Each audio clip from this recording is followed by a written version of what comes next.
gym. Pero yung yung first day namin ngayon, second day namin, hindi kami nakapag-gym. Kasi kailangan namin mag-decide kung magpapa-coach kami or kami na lang. Anyway guys, dito na kami sa bahay. And dahil hindi na first day, no? Oo, kahapon pala yung ni Sikel. First day. Si Elise next week pa. Nachuchoke ako guys. Kamput. Alam niyo, ba't ganyan? Guys, nag-aaral kami. Kasi si Elise, piniprepare na namin siya para sa first day ng school niya. Ang first day niya sa September 5. Tapos si Kuya Sikel naman, nag-start na kahapon. Tapos wala siya ngayong pasok. Parang dahil sa sobrang daming estudyante ng school nila, in-alternate. Kasi hindi naman siya nag-aaral sa private. Si Elise ang sa private. Yan. Tapos si Sikel, nag-public na lang kami. Ayan. So, ngayon, nag-ayos na kami. Dahil kahapon, meron ng mga task na binigay si teacher kay Sikel. So, nag-start na kami. So, ang color coding nung kanila, kasi grade 8 siya eh. So, lahat ng grade 8, yellow. So, naglalagay na kami ng label, ng tag, ayan. So, meron kaming labeler. Pakita ko sa inyo, para may idea kayo, guys. Hindi ko lang alam kung magkano bili nito ni Daddy. Ayan, hindi na pala ako tatayo. Hindi ko lang alam kung magkano bili nito ni Daddy, pero ginagamit niya talaga to sa work niya.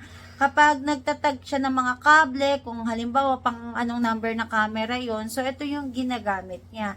Tapos, nagagamit din namin siya sa pantag. So, hindi na namin kailangan mag-print talaga sa literal na printer. Kasi ito, pag print nyo, diretso na siya, sticker.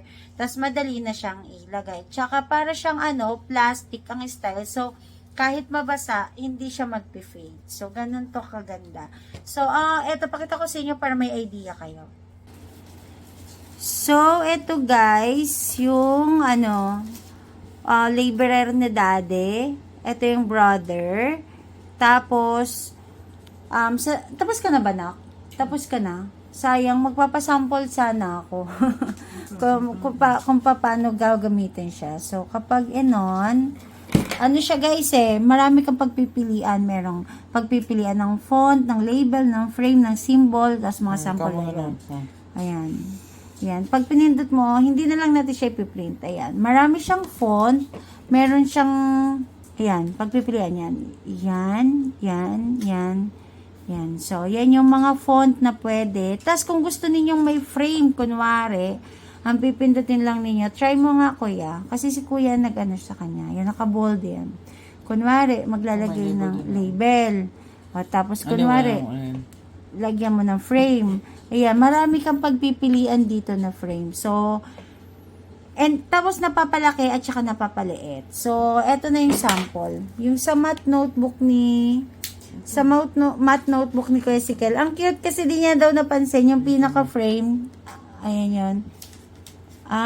Okay. Tapos printing, ito lang pipindutin. Ayan, ito guys. Ayan na siya. Ayun. Test. Test, ayan. So, ganito ang kakalabasan nun. So, iba't ibang design. Meron siyang parang, tawag dito, calculator, tsaka paper. Di namin din napansin na yung frame pala is may ganito. Ang galing, nakakatawa. Sumakto, umakma dun sa subject niya. Tapos, nakapag-print na si Sikel ng katulad ng English. Ang ginawa niya is star. Ito wala to. Sample natin to kanina. ESP, parang flower. AP, parang mga books kasi mga history. Mapping, ang cute ng ginawa ni Sikel kasi cheers and music. Tapos siguro cooking, parang ganun. Tapos Filipino, ayun, ang galing ni Kuya. Naisip niya yun. TLE, yes, tama. Ang galing. Tapos science, computer, yung galing, umakma. Tapos meron siyang yung sa name tag niya, parang ganun. So, ito, hinabaan niya na, guys. Pwede kayo tuloy-tuloy ng magiging maganda pa kaya yung flat yan. Magpa-flat yan, ayan. Mahaba na, pwede ninyo, kunwari, 7 copies ng straight, pwede yun. Tapos, ito, guys. Galing kasi kami kanina sa Krispy Kreme. Hindi na ako kanina nakapag-video.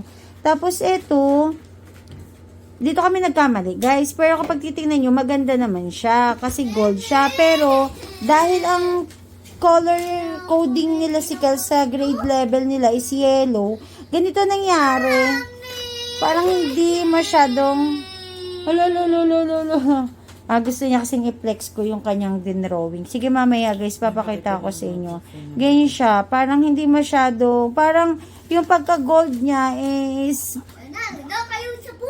gumaano sa yellow, nagmi-mix, kaya parang hindi siya ganun kakitang-kita. Kanina, guys, nag-aral din kami ni si Elise. Ano na niya ngayon yung parang re-relax na siya ngayon. Ayan, mahilig siya mag-drawing, tas mahilig niya yan isulat, cut, kaya naman niya lahat basahin. So, eto kanina yung, ano yun? Ano yung power niya? Ayan, tapos, dito kami guys sa bed kasi gumagawa. Ayan, tapos, tawag dito, pakita ko lang sa kanila yung gawa mo. Ayan, no. Ulululululo. Ito guys, yung gawa ni Elise. Ayan. Ito, gawa ko to. Tapos, sabi ko, gayahin niya. Though, matagal naman na siya nagpa-practice. Pero nakita ko, sobrang laki ng improvement niya pagdating sa pagsusulat. Sobrang ganda na. Ay, tigil ko na daw. Dali lang. Flex ko lang sa kanila. Ayaw niya magpa-flex. Ang kulit kasi ng nanay mo nakapag-vlog lang. Tapos mamaya guys, parinig ko sa inyo kung paano siya magbasa. Kahit pa paano nakakapagbasa na siya. Wag na! Napapagod na ko yung boses ko! Yan, magbalot tayo.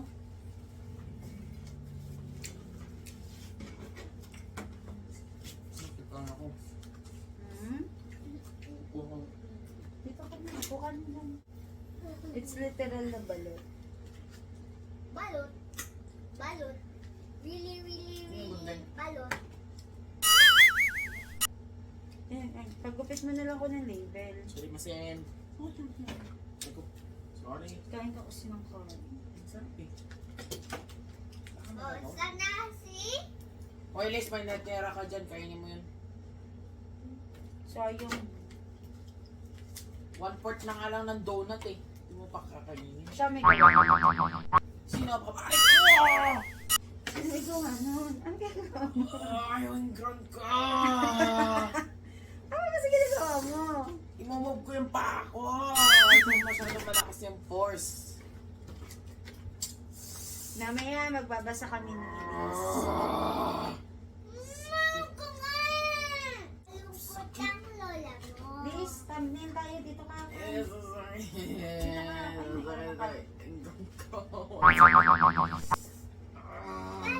Andali, magta-thumbnail lang ako. Ang lola mo. Ang daming balon.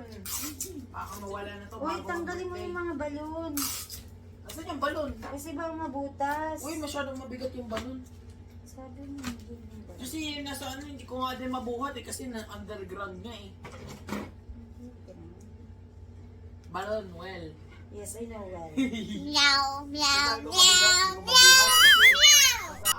nasa underground. Hindi mo gets, no? Hindi ka kanina. Ha? Hindi kanina. Until na sinabi mong mabigat na underground. Okay. Ito na. Naka-one down na kami. Pasok mo na to agad sa bag mo. Yay! Para Balloon, diretso. balloon. Oh, give me air. Mami, maputo. Na. Sa bag mo para di mo din Bag ko? No, sa'yo yan eh. Kaso hindi mo naman yung gamitin mo, ha? Ikaw pamitin ko nga ito sa school eh. Nilagay mo na sa loob ng bag mo.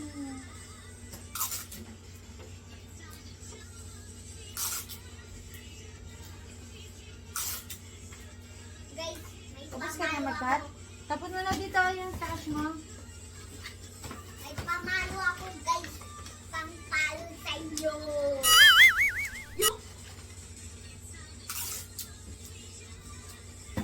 Oh, guys. May pamalo ako. Pangpapalo sa inyo.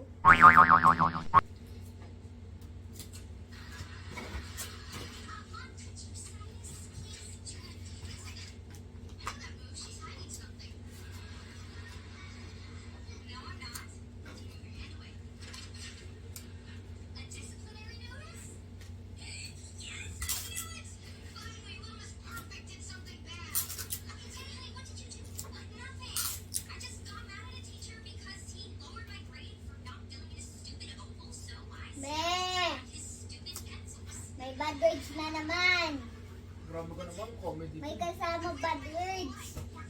May narinig mo yun? Hindi po.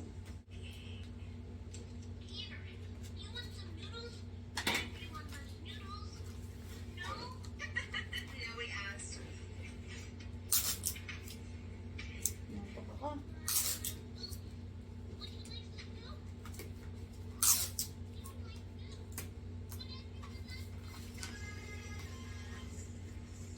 Wait lang.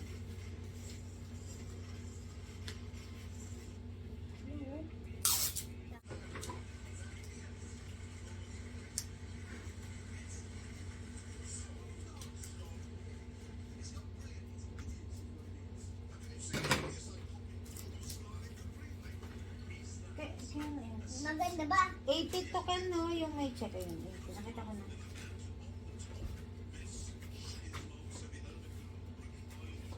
Si Kel, dun ko talaga ididikit sa may ano. Hmm? Dito sa may ganito. Dito ko talaga ididikit. Oo. Yung sinakatira. Pwede yung scotch tape na lang. Mas madali daw kasi natanggal.